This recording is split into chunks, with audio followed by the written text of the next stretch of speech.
ભાવનગર જિલ્લાના સરતાપર બંદરમાં દરિયાને મોટી માત્રામાં પ્રદૂષણ કરવામાં આવી રહ્યું છે, જેના કારણે માછીમારોનો વ્યવસાય સંપૂર્ણ બંધ થઈ ચૂક્યો છે। સરતાનપર ગામની 20,000ની વસ્તી છે, જે સંપૂર્ણ માછીમારાના વ્યવસાય ઉપર નિર્ભર છે। પરંતુ 2 દિવસ પહેલા મોડી રાત્રિના સમયે પૂનમના દિવસે હજારો લીટરમાં કેમિકલ દરિયામાં અંદર છોડવામાં આવ્યું। તેના કારણે જળચર પક્ષી અને દરિયાની અસંખ્ય જીવસૃષ્ટિને મોટું નુકસાન પહોંચ્યું છે। દરિયામાં 7 નાટોકેલ માઇલ સુધી માત્ર કાળા કલરનું કેમિકલ જ જોવા મળી રહ્યું છે, ત્યારે જવાબદાર જીપીસીબી વિભાગ હવે ક્યારે જાગશે તે જોવું રહ્યું। ભાવનગર જિલ્લામાં 152 કિલોમીટરનો દરિયાઈ કોસ્ટલ વિસ્તાર આવેલો છે। અંદાજે 5,000થી માછીમારો દરિયાની અંદર માછીમારી કરીને પોતાના પરિવારનું ગુજરાન ચલાવતા હોય છે। પરંતુ તાજેતરની અંદર એક આશ્ચર્યજનક કિસ્સો સામે આવ્યો, જેમાં અલગ અને સરતાનપર દરિયાની વચ્ચે 12 કિલોમીટરના અંતર સુધી બ્લેક કલરવાળું કાળા કેમિકલ દરિયાની અંદર નિકાલ કરી છોડવામાં આવ્યું, જેના કારણે અસંખ્ય માછલીઓ અને જળચર પક્ષીઓ આ કેમિકલનો શિકાર બન્યા।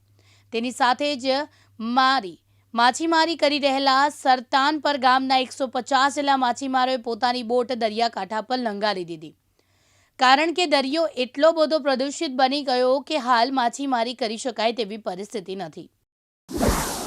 આ અમારે બધા ઝાડુની નુકસાની થાય ને આ પછી ઝાડુ અમારે ફેંકવાના જ આવે, તો આમાં એક ઓડીમાં ની તો 1.5 થી 2 લાખના ઝાડુ નાખેલા હોય, તો અમારે ધંધો મુજબ 2 થી 3 હજારનો હોય ને આ નુકસાની આવે, તો આ અમારે સરકારને એવી વિનંતી છે કે આને અમને કાંઈ ભરપાઈ કરે ને આવું કેમિકલ નાખવાનું બંધ કરાવે, તો એ માટે અમારી ખાસ નમ્ર વિનંતી છે।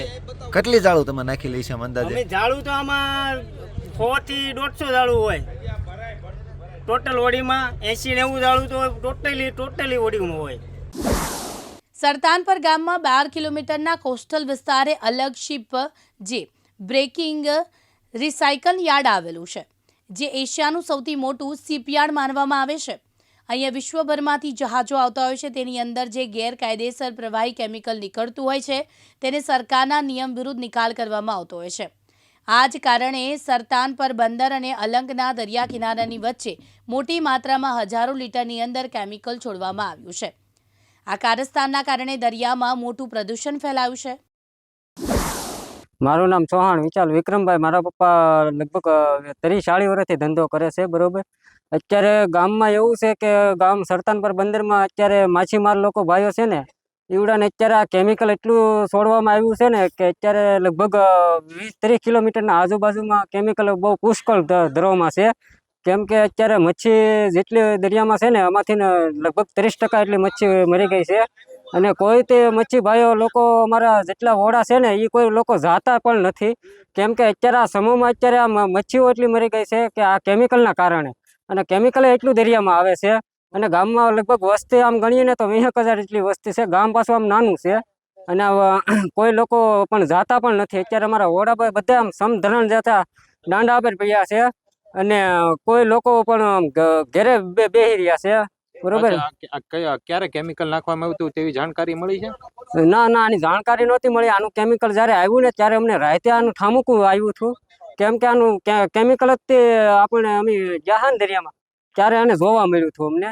આનું દળે એટલું જામી ગયેલું હતું 10 થી 15 ઇંચ જેટલું, કે આમ પુષ્કળ ધરામાં હતું એમ, કેમ કે નુકસાન એટલું અમને થયું છે અત્યારે, કેમ કે આનું વળતર અમને પાછું વાહે મળવું જોઈએ અમારા મચ્છીમાર ભાઈઓ લોકોને। દિવ્યાંગ ન્યૂઝની ટીમ સરતાનપર બંદરથી મધદરિયે પહોંચી અને માછીમારોની દયનીય પરિસ્થિતિ બની અને તેની રિયાલિટી પણ ચેક કરી।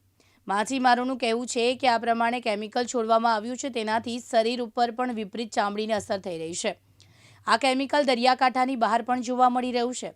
હાલ ગુજરાત પોલ્યુશન કંટ્રોલ બોર્ડની ભાવનગરની ટીમ દ્વારા દરિયાની અંદરથી 3 પાણીના સેમ્પલો લેવામાં આવ્યા છે, તેના ટેસ્ટિંગ પણ કરવામાં આવશે, ત્યારબાદ તેનો રિપોર્ટ બનાવવામાં આવશે। પરંતુ સૌથી મોટી અને ગંભીર બાબત એ છે કે જ્યારે પણ દરિયાની અંદર પ્રદૂષણ ફેલાવાની વાત સામે આવતી હોય ત્યારે ભાવનગરનું જીપીસીબી વિભાગ દેખાવ પૂરતું કાર્યવાહી કરતું હોય છે, ત્યારબાદ ભીનું સંકેલી લેતી હોય છે તેવું જોવા મળ્યું છે।